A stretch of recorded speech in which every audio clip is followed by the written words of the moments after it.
Hi, Assassins. I'm Brooke. And I'm Cami. Welcome to Bookish Realms. We're just two girls who can't stop talking about fantasy books. Welcome to our quarterly reading wrap-up for January, February, and March of 2025. So, what is a quarterly reading wrap-up? In this episode, we'll give you a breakdown of the books we read this quarter, including summaries, ratings, and what we thought about them. At the end, we'll have a segment called Our Shared Pages, where we discuss books we had in common this quarter. Our Shared Pages is the only section of the quarterly wrap-up that won't be spoiler-free, and we'll give you plenty of warnings before we start talking about a book. So why quarterly reading wrap-ups? If you follow us on socials, you know that we are really terrible at sharing our TBR lists or posting our monthly reads. We both are kind of like all over the place when it comes to reading, and this feels a little bit more natural to us because I know me personally, I'm a mood reader. Like I might think I'm going to read something next, and then whole time I'm reading something completely different. Let's start with the literary lineup. In this section, we'll list off all the books we read. Brooke, start us off. So throughout this quarter, I read 9 books in total. I do a variety of methods. I either listen to the audiobook or I physically read it, or sometimes I'll do the immersive reading or whatever, and I'll listen and read at the same time. So this year started with Devourer of Men by Nikki St. Croix. Then we moved into Onyx Storm by Rebecca Yarros. Then Metal Slinger by Rachel Schneider. One Dark Window by Rachel Gillig. Two Twisted Crowns by Rachel Gillig, The House of the Cerulean Sea by TJ Klune, Attached by Amir Levine, Somewhere Beyond the Sea by TJ Klune, and I finished this quarter off with Quicksilver by Callie Hart. I read 8 books this quarter. I do consider audiobooks reading, but I don't count them in my quarterly reading wrap-up because the way my brain works means I can only listen to books I've already read, so all of my audiobooks are rereads. But I started off this year with Metal Slinger by Rachel Schneider, and then I read Tales from Tiresias by Carissa Weeks, The God of the Woods by Liz Moore, Lights Out by Nevessa Allen, Onyx Storm by Rebecca Yarros, When the Moon Hatched by Sarah A. Parker, A Study in Drowning by Ava Reed, and Our Infinite Fates by Laura Stephen.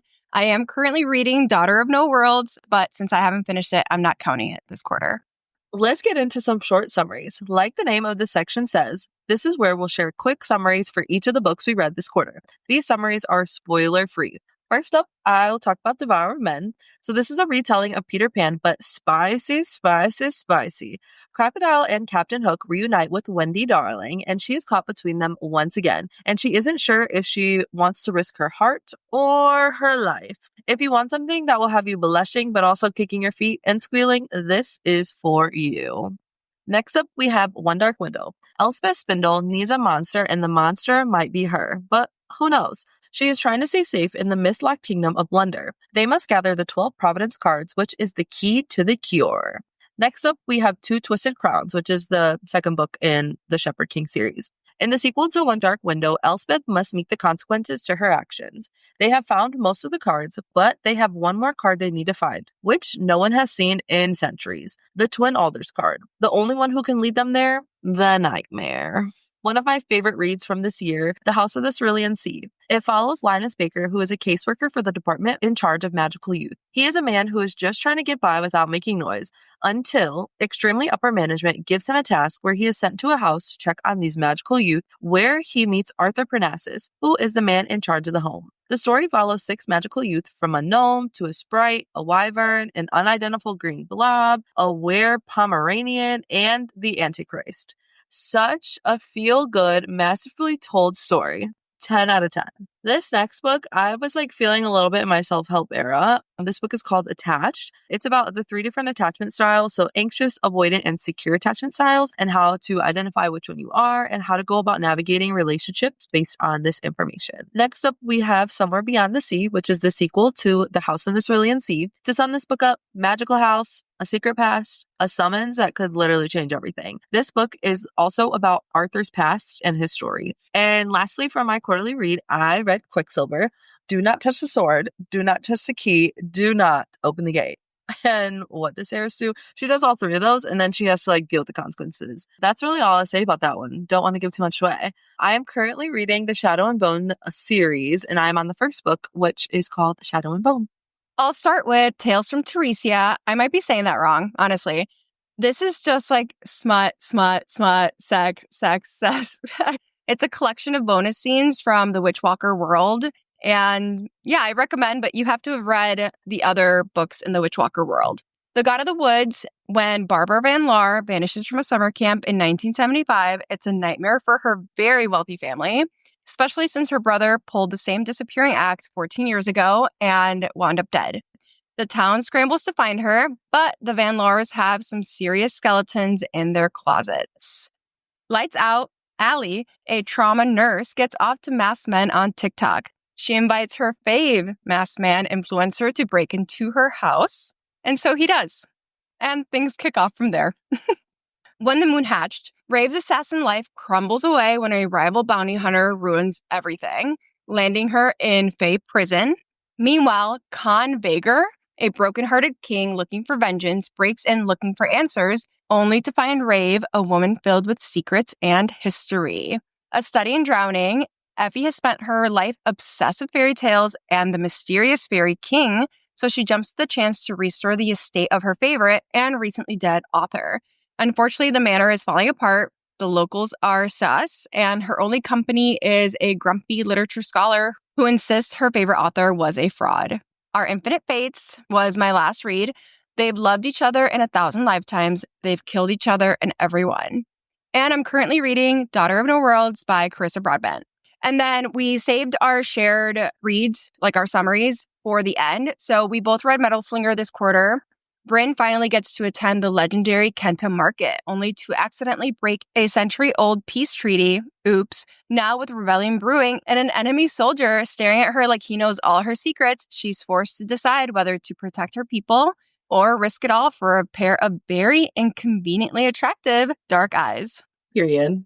And next up, we also both read Onyx Storm in this quarter. Violet barely survived the attack on Besgaia, and now she's off on a world tour of danger, diplomacy, and desperately trying to keep her man from going to the dark side. Next, we have Rate, Rave, or Hate. Let's rate, rave, or hate on the books we read this quarter. We'll share ratings, pick our favorite and least favorite book, and offer some recommendations. There's going to be a common theme among all of the books that I'm about to tell you about, because I don't think I've read less than a 5-star book this entire quarter, actually. I have been very blessed to not read less than a 5-star. I think I rated Beyond the Sea a 4.5-star, but still, it was a very good book for me. Wow, you are lucky. I'm also very easily entertained. Not in that boat. But I think once I finish Shadow and Bone, I think that's going to be a 3-star to me. It's good, but it's not, what I'm saying. But anyways, so the first book, Devourer of Men, this book was a 5-star for me. The spice, the plot, everything about it was literally a 10 out of 10. I loved this book very much. If you have not read, she has another series called The Never King series. That series, very good, very spicy. It's very short, but the books are all chef's kiss. Next up, we have Onyx Storm. I know that a lot of people didn't really like this book and had really strong opinions on it, but I loved this book. It was everything that I would have wanted in a third book in a series, and I rated it 5 stars, and I would not go back from that. I think from places that we go through, the different characters that we meet, the lore that was introduced to us in this book, I loved everything about it. One Dark Window is next. This also was, of course, a 5-star read for me. I loved the magic system. I thought it was very unique, and the world building in here was fantastic. I loved the little poems and the rhymes. They were super different from anything that I've ever read before. It was a little difficult to understand at the beginning, but then once you get it, you get it. And then that kind of leads me into the second book, which is Two Twisted Crowns. This book was also a 5-star read for me. I loved the way that this duology wrapped up. And honestly, I loved Raven and Elspeth's story. And honestly, all of the characters' stories. I think some of the people that you thought that were going to just be side characters end up becoming a focal point in the story. And I really enjoyed it. Next up, we have Metal Slinger. First of all, shout out Cami. Well, we really should shout out A Pot of Smut and Wingspan, because they're the ones that made Cami read it, and then Cami made me read it. And let me just say, this book had my jaw on the fucking ground. This book was chef's kiss. I would not change a single fucking thing about this book. 5 stars all around. If I could give it 100 stars, I absolutely would. The ending of this book was not something that I would have ever predicted in any of my fucking lifetimes, ever. If you have not read this book, please read it ASAP. All right. Next up, we have House in the Cerulean Sea. Again, if you can't tell, I'm easily entertained. This book is also a 5-star read for me. I just really loved this duology, and I really, really loved this first book. I listened to this on audiobook, and I love the voice actor. The different voices that the voice actor uses to represent all the 6 different children is like really like it just made the story what it was. And it was just such a fun story. It really captured my heart. It was warm, and there's so many lessons that are in this story that relate in parallel to our world right now. So 10 out of 10 recommend. Attached, I was recommended to this book by a friend. I didn't really give it a rating because it's like a self-help book. So like, I don't really know, but it gives some good insight on like your attachment styles. Like, didn't know I was an anxious attachment style girly, but here I am. Next up, we have Somewhere Beyond the Sea. This one was a 4.5 star for me. This book really was a really great ending to the duology. I just like at the ending, I kind of got not like bored, but it just wasn't like it didn't captivate me as much as the first book did, but it still was a 4.5 star read for me. I really enjoyed learning about Arthur's backstory and seeing like how those story all come together. But this duology, I would 10 out of 10 recommend. Love, love, love. Next up, we have Quicksilver. Again, a 5-star. Like literally 5 stars all around. I mean, I definitely like I feel like when I see things that are really overhyped, I tend to like back off from them because I'm like, you're either lying or like, I don't know, like you're trying to promo me some shit that like I don't actually want to read. And that's kind of how I felt about this book because it just kind of like came to the scene like so quick. And then I was getting TV deals like super quick. So, but I loved this book from start to end. I was locked in. I was focused. The world is really interesting. And like, let's just say like Kingfisher, what a man you are. He's definitely one of my favorite book boyfriends of all time now. He's right up there with Daddy Dorian himself. So, yeah. And my favorite book from this quarter, I don't know, they're all so good. I think that my favorite book would probably have to be Metal Slinger, though. That book, like, really threw me for a fucking loop. And I just don't think that, like, anything could probably top that. So, Metal Slinger will be the book that I say is my fave. I'm going to have a hard time choosing, but I'll think about that at the end. I started the year with Metal Slinger, which was a 5-star read for me. Like Brooke said, it was recommended by our girlies at a pod of Smut and Wingspan, and it hooked me from beginning to end. And then I recommended it to Brooke. The pacing of the book is really good. The twists are out of this world, and I'm just very eager for more from that world. Tales from Tyresia. I need to figure out how to say that, but it got 4 stars from me. It was a fun, spicy read, and it does have like some good background info for stuff from the Witchwalker world, but it's not, it was 4 stars. It was good. I had a good time. The God of the Woods got 4.5 stars from me. I thought it had a good balance of like mystery and story, and it was really well written. And I also think like the summer camp setting is like really fun. It kind of brings me back to like Pretty Little Liars vibes. Like it gave that vibe, And I like that. I love watching Pretty Little Liars because I'm trapped in my nostalgia cave. I then read Lights Out, which got 3 stars from me. Again, like a fun, spicy read, which I think that was part of my issue is that like I don't usually read like spice back to back like that. But I'm also realizing more and more that I really don't like just like straight up romance, even if it's got like a darker-ish edge. The ending was like a little dragged out for me. And I also realized I don't really like when like TikTok and like current trends are mentioned. It really like turns me off. I'm not gonna lie. Onyx Storm was a 5-star read for me, which like Brooke said, I know that's controversial.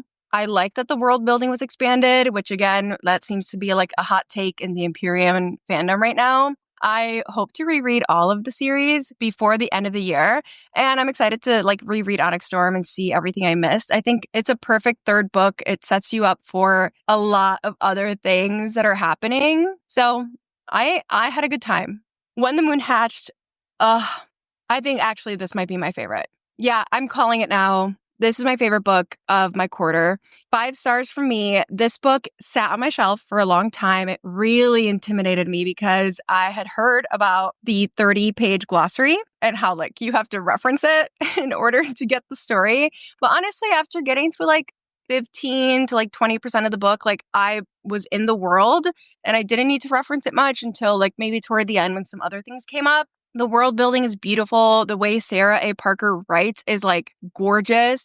And it just left me with like such an ache in my chest. Like I loved so many elements of the story and it made my heart like hurt in the best way. I love Khan. I love him. A Study in Drowning, another 5-star read for me. Absolutely beautiful writing and world building. It felt really good to go from When the Moon Hatched to A Study in Drowning. Like I went in that order and it was just like, it was beautiful. I love like the extended metaphor that goes on in this book and the way that like the lore is built up. And I think Effie is like really cute with her attachment to like fairy tales. I think it's really relatable. Our Infinite Fates was a 3.5-star read for me. I was obsessed with the premise of this book. It came up on my like For You page on TikTok. I do think the writing was beautiful, but I do think like the relationship between the characters needed more development on the page. There was a lot of telling and not showing. So like the emotional turmoil of them like loving each other, but killing each other in every lifetime was really lost for me. Like I didn't know why they loved each other. And by the end of the book, I still didn't know. And again, this is just like my personal opinion, but I do think this book and this premise would have benefited from not being YA, not because of like smut or anything like that. I just think it did limit some of the development, especially with like the lore of the world, which really only came in toward like the end of the book. I think it would have benefited from like maybe another POV where the lore was like explored through like a third person party kind of situation, even if it might lessen the impact of the plot twist. So I wish it was more. The premise is amazing. Overall, it was like missing something. Something was missing from what could have been like an amazing book. And at the time of this recording, I'm about 30% of the way through Daughter of No Worlds, and I am eating it up. It is so good. So you have to tune in to next quarter's wrap up to hear about that. But next up, we have series and sequels to be continued. Are we staying in the series or is it time to close the book? If either of us read books in a series, we'll talk about whether we plan on continuing the series. So first up, I only read 2 series that are like not complete because House of the Cerulean Sea and The Shepherd King are both finished duologies. Actually, I also read Onyx Storm and Metal Slinger, but we'll talk about those later. So technically, I read 4 books that are in series. So the first one that I have is Devourer of Men. It does have a sequel coming out called Devour the Dark. I'm not really quite sure when it comes out, but I will definitely be reading the second book. Like 100% will be set. So yeah, that was that one. And then the next one is the first book in the Fae and Alchemy series, which is Quicksilver, is also unfinished. And I think the second book comes out in like October, I'm pretty sure, which is close to my B-Day, which will be super fun. That book is titled Brimstone, and I will also 100% be sat the fuck down for that. Absolutely will be sat the fuck down. I have some questions I need to be answered. Yeah. This is not my section, but I will also be sat the fuck down for Brimstone by Callie Hart. 100%. 100%. I actually read a lot of books and series, which I didn't realize. The next book in the Witchwalker world is called The Kingdom of the Forgotten. So you have The Witch Collector, City of Ruin, and then you have 2 novellas that kind of have filled in between. So Kingdom of the Forgotten technically is like after City of Ruin, but you do need to read the other 2 novellas. So whatever. It's expected sometime this year. And with the way that City of Ruin ends, I am so intrigued to see how the story continues. I really like the Witchwalker world. The other series I read was the Into Darkness series, which is connected to like Lights Out. I will not be reading the next book in that series. Again, like Lights Out was a fun read, but I'm just not into romance or like I have no desire to read the next one, TBH. I already pre-ordered The Ballad of Falling Dragons, which is the next book in the Moonfall series. I loved When the Moon Hatched so much, so I cannot wait. I think that one's coming out in like 2026 though. And I'm a pre-order queen. So I've also already pre-ordered A Theory of Dreaming, which is the sequel to A Study in Drowning. So. And then for our shared, we have Metal Slinger and Onyx Storm and like, duh. Yeah. There's no question. There's no question. Literally stalk Rachel Schneider's Instagram for updates. Like, I can't wait. And we got the name of the next one, Light Wielder. Mm-hmm. Yeah, super exciting. We probably, Cami and I read Onyx Storm together because it was her B-Day, which was so fun. We read it in literally like a day and a half, basically. And I definitely think we will probably do the same thing for the 4th book in the Empyrean, and we will do the same thing for Metal Slinger. And I'm going to assume the second book in Quicksilver too, because we're crazy. We're like maniacs, yeah. Reading Onyx Storm in a day and a half was like, in hindsight, very intense. But yeah. Yeah. It was very intense, but it was we were like little gremlins, like in our like own little world. And we were like, did you get there? We like, especially at the end, like the end was so fun when we like both, I don't know if you guys have seen that video when we both like looked at each other at the same time and we were like, Yeah.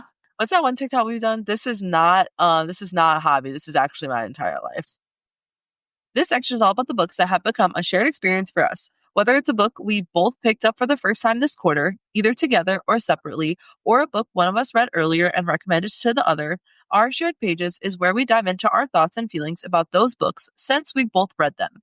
This section will contain spoilers for the following books: Metal Slinger and Onyx Storm. We'll let you know as we begin the section for each book, and you can check the show notes to fast forward to a specific book. For our section on Metal Slinger, we have two very special guests. Our friends from a pod of Smut and Wingspan are joining us. So welcome to B and Sam. Like I mentioned in my Metal Slinger summary, I read this book because it was recommended by them. And they actually interviewed Rachel Schneider on their pod. Hello, I'm B, one half of a pod of Smut and Wingspan. And I'm Sam, the other half of a pod of Smut and Wingspan. And I mean, like, you guys are like the whole reason that I read Metal Slinger and that I like made Brooke read it. But it's so good. So good.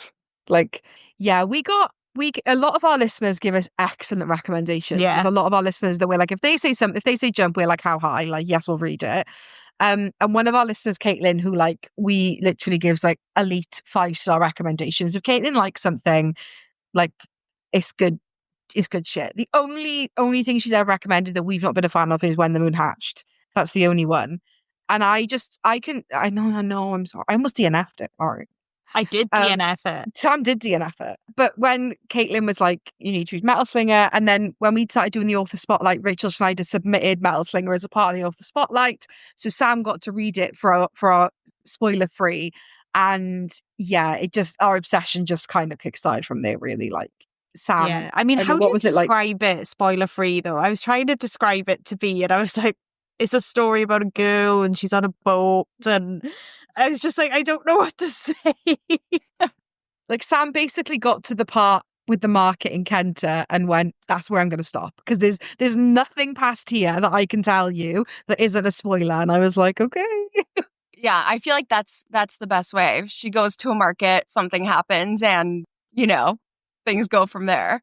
I love like the world that it's in. Like honestly, it's like Pirates of the Caribbean to me. So I'm like, are all the ships like just connected? Like I don't have like a great like visual. I see pictures in my head, but like just trying to picture that, I was like, are you like all in these ships and the ships are connected? Are we on an island? Like I still am not like 100% clear, but I think the world is so cool too. Like, yeah. I do think the world was super interesting. I think that was one of the things that like initially like captivated me in the story, because it was so different from most fantasy books that you do read. But I get like full 4K movies in my head, and I just like remember like her describing the world and being like, holy shit, like they're on this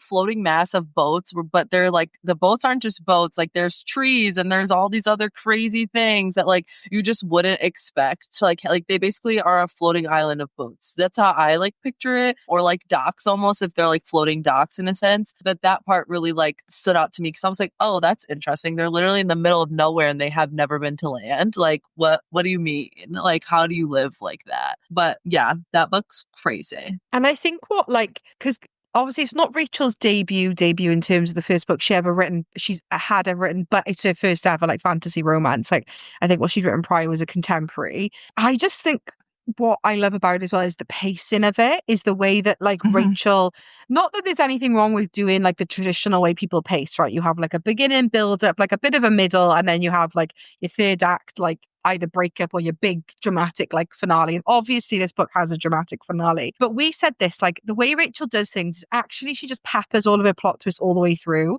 As in, when I say there's no pacing, there obviously is a pacing, but it's very much like there's like the first couple of chapters plot twist. Then the whole scene where she puts her hand on the rock with like Akka, like plot twist.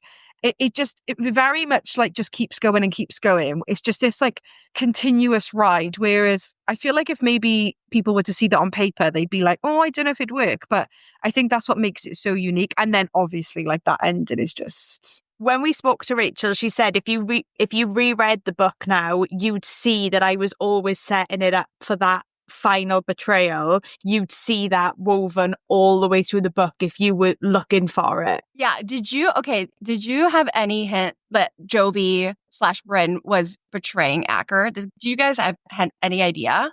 No. None. Yeah. No. I literally like the only time I was ever like, and this section is like spoiler. There's like a spoiler warning at the beginning. The only time that I was like ever sus was when Messer showed up and I was like, what are you doing here? Like, how did you get here? What are you doing here? But then I just kept going. Like, I just never like even hesitated. And I just remember turning the page and reading like the first like couple paragraphs of that chapter. And I was just like, no. And I literally like closed the book and I was like, I have to, I sat there and I was like, I don't know what to do. Like, I like obviously continued, I finished, but I was just like, how did I like completely miss this? Like, I just had no clue. I had no clue. You know, it's crazy as we were talking about this morning, I went back to like look at some of my screenshots that I sent to Cami during it. And there's this one where it's like, Aker braces his weight to look at me. And if I'm not mistaken, there's a sheen of glassiness in his eyes. I kiss him knowing nothing lasts forever. And it's like, yeah, nothing's gonna last forever because you have to betray the fuck out of him in literally like 50 pages. Yeah. But there's so many like things in here. And I just like can't like there is like I really want to go back and reread it again and like point out all those sections because even with the like 4 screenshots I have here, they're literally all like of her betraying him. And throughout the whole time I'm reading it, I'm sending Cami, I'm like, somebody's a traitor. And I thought it was Messer for the longest because I was like the same. Like I'm like, it's weird that he just is like all of a sudden showing up and like why is he here? But the whole time the traitor was our girl. Like no, I was just going to say, like, our default when someone is reading a book that the other has already read is just like, we just reply, interesting. And so she kept sending me these, like, screenshots where I'm like, hey, so that actually, like, points to Bryn being the traitor. And she's like, I was just like, interesting. That's so interesting. Yeah, we tend to send each other, like, the little, like, side-eye emojis. Like, we just reply with those. Like, I have nothing to say. I'm just going to send you a side-eye emoji. Like, I have no comment. That's it. Or the one where it's like this. Yeah. Like, Or like the little zip as well. Sometimes you send each other like that's it. Yeah. The only thing I picked up on, and by no means was it that it was going to be, we call her Bryn Jovi, that it was going to be Bryn Jovi going to be the betrayer. But I think at one point when she's in the library, you know how obviously Acker and Bo don't have the same mum, but they're siblings.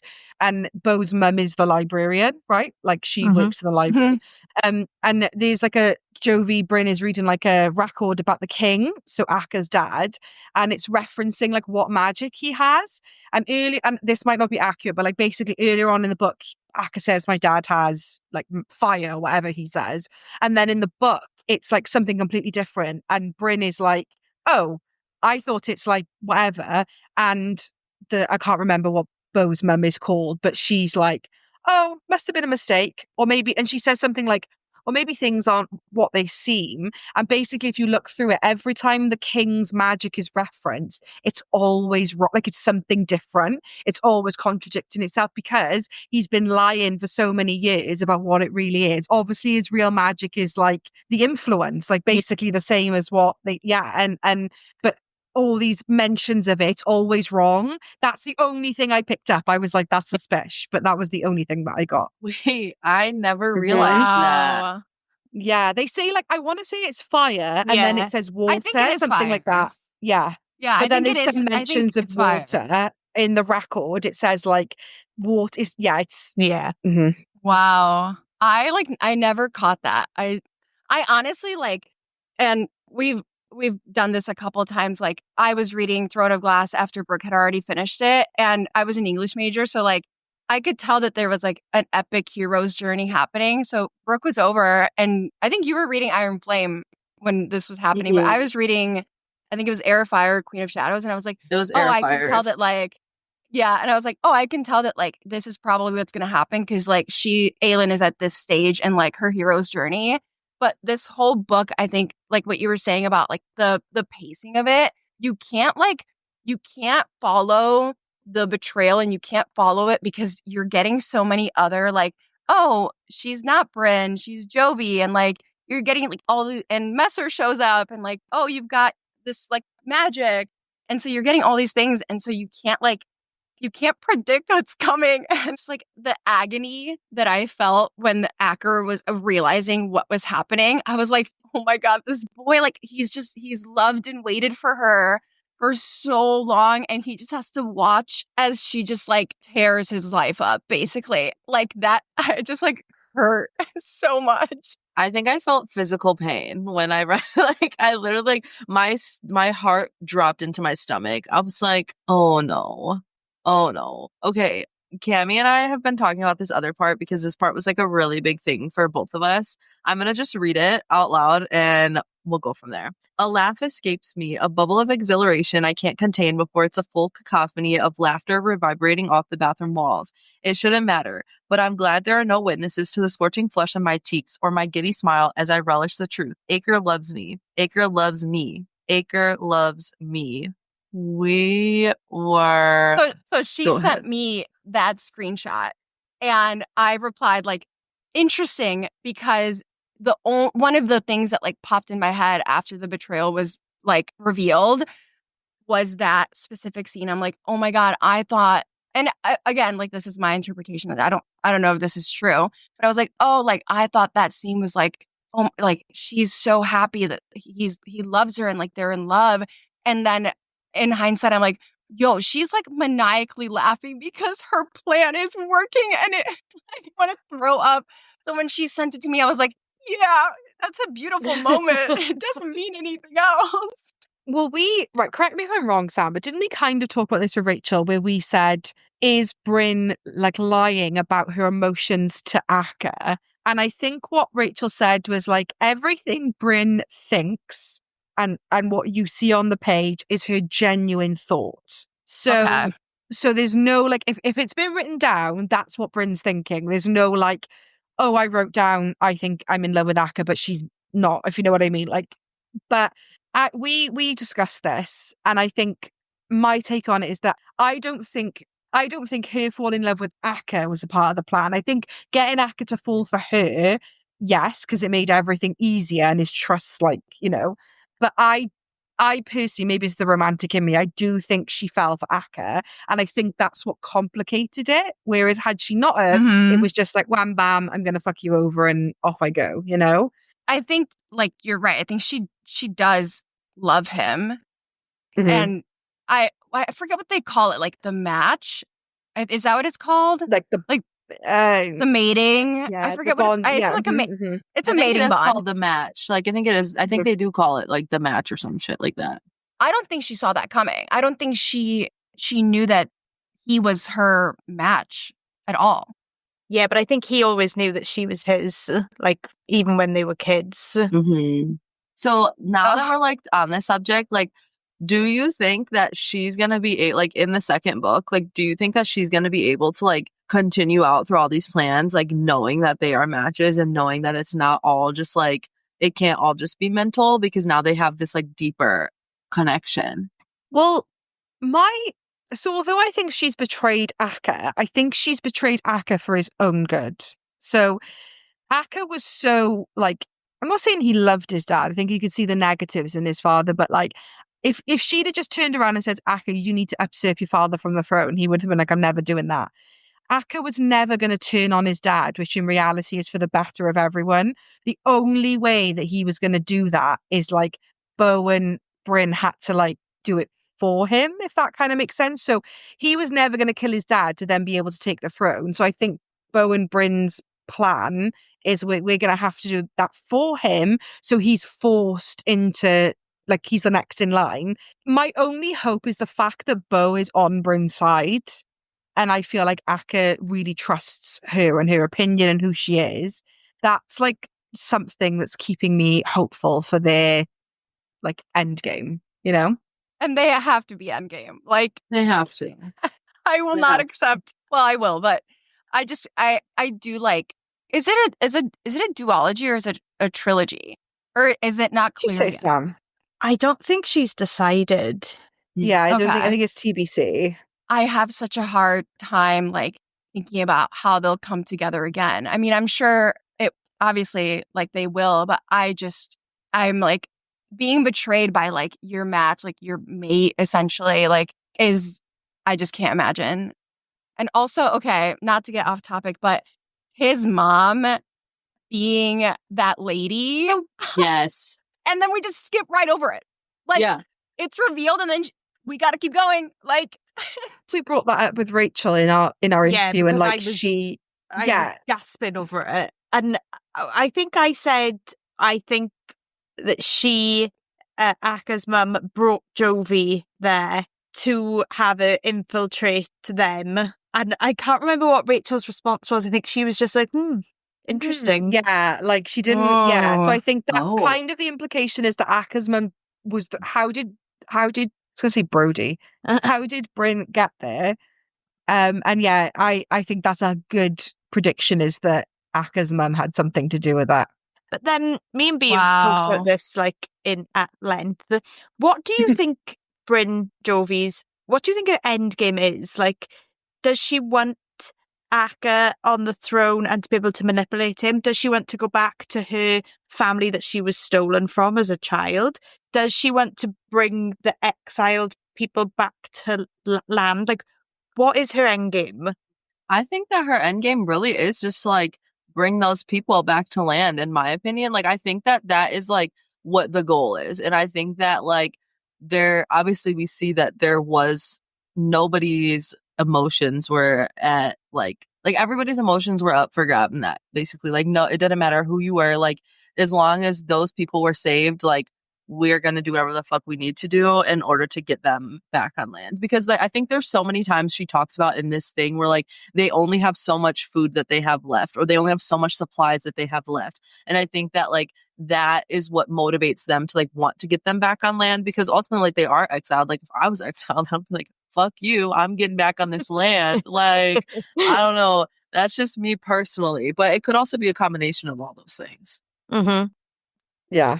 I think like Yeah. originally that was the plan. I do think that maybe Bryn Jovi doesn't even know what her end goal is anymore. Because I do think like whether she wants to admit it yet or not, like her emotions are going to fuck up her own end game, like her own plans. Because like, how can you ignore it? Like, it feels like, I don't know, it feels like the emotions are definitely going to get in the way. And I think also her whole magic, I feel like is so untapped. And her whole like family backstory is so untapped. So I feel like that also is going to add a whole other thing, because like, what if you go back to your family and it's like, I don't know. I just feel like there's so many things up in the air. I need like the announcement of when it comes out. Cause I think she said this year, possibly. Yeah, it's this year, and we got a title the other day. Yeah. Oh yeah. So yeah, Light I forget what it is. wielder. no, like six, Light wielder. like wielder. Mhm. Mm-hmm. Ooh. I like that. Mm-hmm. And the other thing that just like kills me is the thought of like, because like Kai's got so many red flags, right? Like Kai's just red flag after red flag. I'm not gonna lie, he just is. And so the thought of like, allegedly Kai wasn't using any kind of manipulation on her, which I think is wild. I think that's insane. And that actually her feelings for Kai were legitimate, and is the end goal of this plan, like what the first scene or two after the last chapter of Metal Slinger, she's got to deliver either Akka or whoever the king to Kai. Like, I know they had people burst in from, like Messa came in, didn't he, at the end? But like, is Kai waiting somewhere at like a drop spot because he's waiting to be reunited with the woman he's going to marry? And did she actually fall in love with Akka, and it's going to be awkward because she's fallen in love in the process? Or was it all just a goddamn lie and she's going to show up like, hey babe, to Kai, like it gives me too much anxiety. Like, I just, Yeah. I think it's also interesting because I think that like if it does come to the point where like it is actually like she did, because I do, like we talked about, I think that she does love Aker. Why can I not say his name now?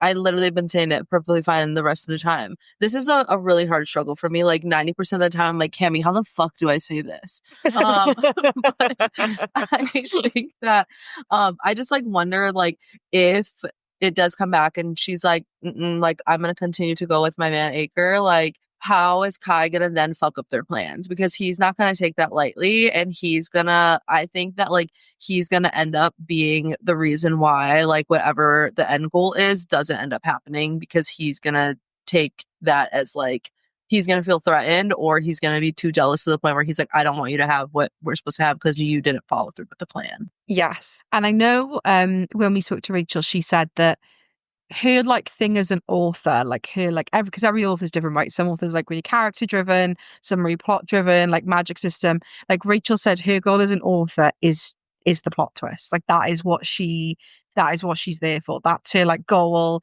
which obviously comes as no shock with Metal Slinger, but you know, who knows that maybe Metal Slinger was like not a one-off, but like that was the goal for Metal Slinger, but actually in book 2 that isn't going to be the goal. But she did say no, book 2, her goal every time is to like completely blow you out the water when it comes to a plot twist. So I don't like that. We are not safe. scares me. Yeah, I'm so scared for the next book. That makes me feel uneasy. I don't feel good. I am unsafe. Enemy territory. But I think that's what makes it so good. Like that's the whole, I mean, that plot twist is just like, it just like ripped me into shreds. Like, it was so good. I think honestly though, that is like the best part, because I feel like a lot of times, like we talked about this a million times, but Cami and I are both crazy, and like Cami more so of the two of us, but like this bitch be predicting like shit that happens in like 3 books from now, and I'm like, girl, how do you even remember? I'm like, I don't even remember what I just read 20 seconds ago, and you're remembering from like books from years ago. So I think that that's what makes it so fun though, is because there is no way to predict what's going to happen next. Like I like that. Yeah. Sam is a predictor, but like Sam's whole thing is as soon as she starts a book, all she's thinking about is what's going to happen. Oh, like, that's Cami. Like she's predicting as she goes. Like that's so Sam always says if an author can shock her like by the end of a book, that's a big thing, because all Sam does constantly, like, whereas I'm like, you know, just like vibing, like reading, like enjoying myself. Like I might have some predictions, but not many. Sam's goal is like she sees a book as like a puzzle, and that is her goal as she reads it, is to figure it out. Whereas B's like on a merry-go-round, just like, woo-hoo! Yeah, no, that's literally me. I'm like reading it, I'm like, la da da. Yeah, literally. La, la. You know the TikToks with the Sia song like spinning like a ballerina when people are just like dancing, like zoning out. Like that's me. Like that music is just playing in the background as I read. Yeah, that's me. I'm just here for the vibe. Like same. And like I'll have a few predictions, and like I'll know. Yeah. I think in the first book of series especially, I'm just like, I'm here for the vibe. I'm here for the ride. The second book, I'm like, okay, I have an idea. I got some more predictions for you. Might be able to tell you a little bit about it. But the first book, don't ask me shit, because I'm literally just like, la-di-da, this is such a fun book. Yeah. Whereas Cami's like, what's next? Yeah. I'm really intense. It's like hard for me to let it go. I try to be a vibe reader so hard, but I really am just like trying to be like, where is it going? Where are we in like the plot structure? Am I like confused about where I am? Like, is this not the climax? And so I will say like, it is hard to like shock me and take me by surprise. And Metal Slinger, totally, just absolutely, I had no clue, did not see it coming. Like, And I think like we said this about Metal Slinger, like, so reading this genre, like I love it, right? Like not that there's anything wrong with writing a book that's very typical to the genre, because I still eat it up. Like I love it. Like I'm here for a vibe sometimes. I love just like a Shadow Daddy, 500 Fae, like give it to me. Like I'll take it every time. Like who did this to you? You know, like fine. And so there's nothing wrong, because like, that's what I like in a book. But it is really refreshing to read books like this sometimes in the genre of authors who, and I'm not saying it's necessarily maybe because Rachel, it's like her first in this genre. Maybe it is, I don't know. But like, just have the balls to be like, either like, I'm going to kill off my MMC or FMC right at the end. Like, I don't care. I'm just going to kill somebody off, like a major character.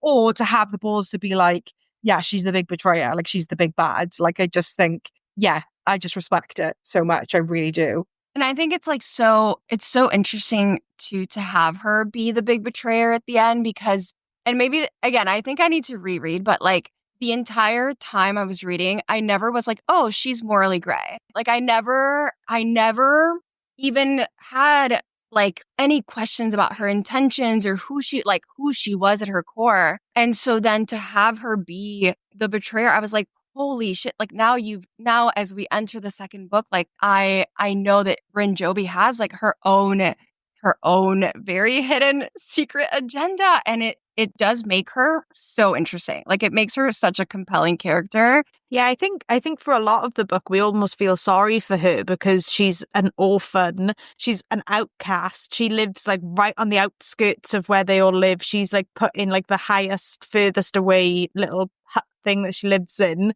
and like she's just got a bird that visits her as her friend. Like I think we almost pity her because she's portrayed as this like lonely orphan, other than obviously the relationship that she has with Kai. But I think that's why it shocks us so much there when she's the betrayer, because we're like, oh, our little orphan Annie is the big bad. Can we also just talk about how Messer was the bird the whole fucking time? That threw me for a loop. Her room? I was so confused. So then that means that he knew the whole time where Acre was at, because wasn't he visiting Acre like throughout? Yeah. Which is crazy. He was eating her food. Like she didn't have a lot of food anyway, and then she was feeding him. I'm like, you've got a family. Stop taking her food. Well, and he shows up on the boat, doesn't he? Like when they're stuck on the boat for ages, he shows up on the boat, and and he's the octopus too. He was the octopus that helped guide them through that big storm. That I did not see that coming either. I was like, wait, what the fuck? So this whole time it's been you? I find it really strange. Him visiting her room, I don't know. I will say, like, when all of that was revealed, I'm like, wait, I'm like so sus about you. So, and I still am a little, I think, actually. But that scene with like the octopus and like the stars, I was like, oh, this is beautiful. And that's when I was like, oh, they're gonna fall in love. They're in love. Mm-hmm. Like, I want them to kiss now. Yeah. Yeah, I think like I think wasn't on top of the fact you said about the pacing with this book is really interesting. I think what makes it even more of like a wow factor is like when I compare it to other plots where you get a bit of like a unreliable narrator, like if we would take Empire of Storms, for example, when, you know, Aelin pulls out of nowhere like all these like plans that she has and are timed, and obviously she just misses it, but everybody shows up and like you're like, oh my god, like she had the foresight. But the difference is like Throne of Glass is a third party narrator. It's like an external narrator. It's not first person. So it kind of gives the writer a bit more room with like the ambiguity. Like because you're not reading somebody's thoughts, you're reading like a narrator's perspective. So like, yeah, Aelin can go off and have like maybe 2 months of plans because you're not seeing every single thought in their head.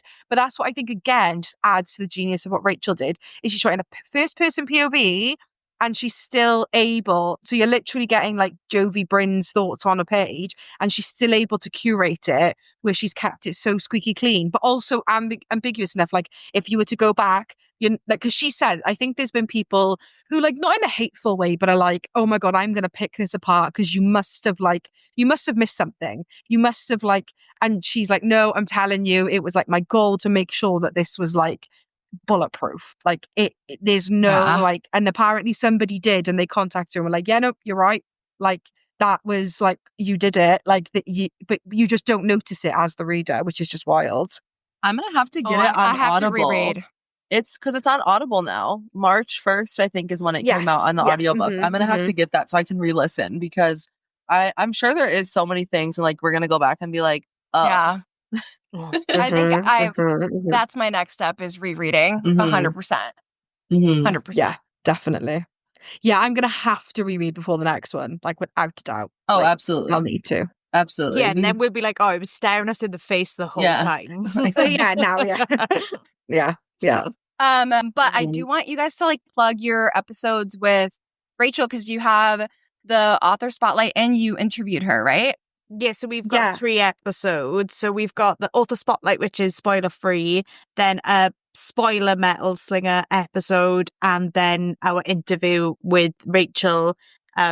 She was quite tight-lipped. She didn't give too much away about what's coming, but she did answer some burning questions that we had. I've listened to the interview. I need to listen to it again, but I can't wait until when the it's second Light one Wielder. comes out. Yeah, Light Wielder. Yeah, is what you said. When the second one comes out, we'll have to like all get on like a chat and like talk and do like because after Onyx Storm, when Cami and I finished, we like just recorded and had like crazy. We were yapping for like 4 hours, but we don't have to do that extensive. But we should definitely do that. I think that would be so fun.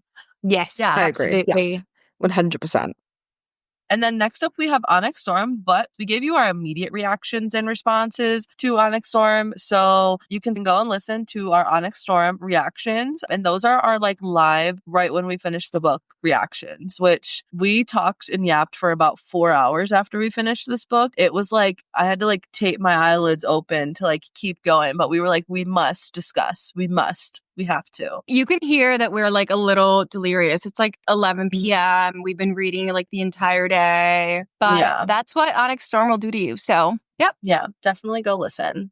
And lastly, we have our literary soundtrack. We've seen so many playlists for different books and series. So this section is songs that capture the vibe of the books from this quarter or like our general like reading mood for the quarter. Some of the songs might be semi-spoilery, but we tried to keep it as spoiler-free as we can. But if you can't handle any spoilers at all, maybe don't listen to this section. Yeah, because I'm telling you, don't come at us. We told you. It was spoiler. Please don't come at us because never mind. Let me stop my tracks. Sorry. Cami's like crazy when it comes to this shit, but I'm like crazy when it comes to everything else. Like, I'm like, oh, well, actually, we're both kind of that way. You're like, oh, you want to talk shit? I can talk shit. Let's go. I think we're scary in different ways, but we're both scary. Yeah. If two people like us came up to us, we'd tussle. Oh, absolutely. Yeah. We'd absolutely be tussling. Mm-hmm. We're a little psychotic. Yeah. Okay. Now that we scared the shit out of our listener, no, I'm just kidding. We really are like the sweetest people, though. We are. We're really nice. Yeah, we promise. I have a few songs that come to mind. My first song is a super popular song that is on Book Talk right now, The Ordinary by Alex Warren. I feel like this song just really captures Violet and Xaden's relationship and where they are at the end of Onyx Storm. And I really, really just love this song. Like when it finally dropped, I think I listened to it maybe 20 times on repeat. So who knows? It might be my number one song of this year because I literally could not stop listening to it. I don't know what. I was in a mood. I think I was on my period. But anyways, the second song for me is is Here Comes the Sun by the Beatles. I feel like this book represents the journey that you're being taken on when you are reading House on the Cerulean Sea. It's just such a beautifully and masterfully written story, and it brings so much light to your heart. And I think of Here Comes the Sun when I think of this duology. And you're also like on an island and you're like doing these crazy cool adventures. So that is what reminds me of it. Next up, this song represents the Shepherd King duology, and it's the song The Monsters by Rihanna and Eminem because, like Rihanna says, I'm friends with the monsters inside of my head, you know? And, like, if you know, you know, period. That is such a good one. You are, like, so smart for that. That is, like, perfect. Wow. As soon as I saw this section on our doc or whatever, I was like, got it.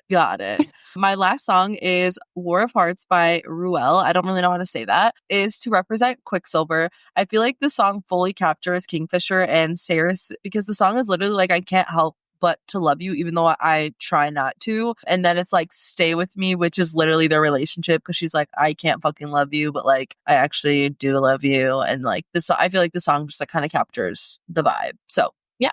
For this section, I had 3 songs that came to mind immediately. The first one was Anxiety by Doechii. That one just like definitely represents what reading Onyx Storm felt like to me. I was like so stressed reading all of that book because like we went into it being like, we know Rebecca's going to do some fucked up shit. And she did. It's like between that one moment with Tarn, when Riddock has that close call, and then when Andarna does the thing. Like, I was so anxious the whole time, and I just kept turning the page, like waiting for something to happen. So I just felt like that one. And it's popular right now, so it just like immediately came to mind. The second song, I think, represents both Metal Slinger and When the Moon Hatched for me, and it's My Tears Ricochet by Taylor Swift. The lyrics just really hit for certain situations in both of these books, and I really can't say more, but if you know, you know. My last song is Rhiannon by Fleetwood Mac. It has that like folklore vibe, like fairy tale vibe that A Study in Drowning had for me. And I actually listened to the instrumental version a lot while reading A Study in Drowning because I can't listen to lyrics while I'm reading. As you guys can tell, I'm like a very particular focused person. So I cannot listen to like any lyrics, but it just really like connected for me. So yeah. Slay. All right. And that's all, folks, for our quarterly reading wrap up. We hope you enjoyed hearing about all the books we read in January, February, and March. Don't forget to follow us on Instagram and TikTok, where our handle is @BookishRoundsPod. We'd love to hear your thoughts on this episode, so drop us a comment or send us a message and leave us a rating if you like what you heard. It really helps us out. Join us next week because we are getting into our deep dives of Heir of Fire. And I don't know about you, but I'm excited. We have a lot of crazy theories, crazy things that we can't wait to say. So until then, keep reading, Assassins. Bye!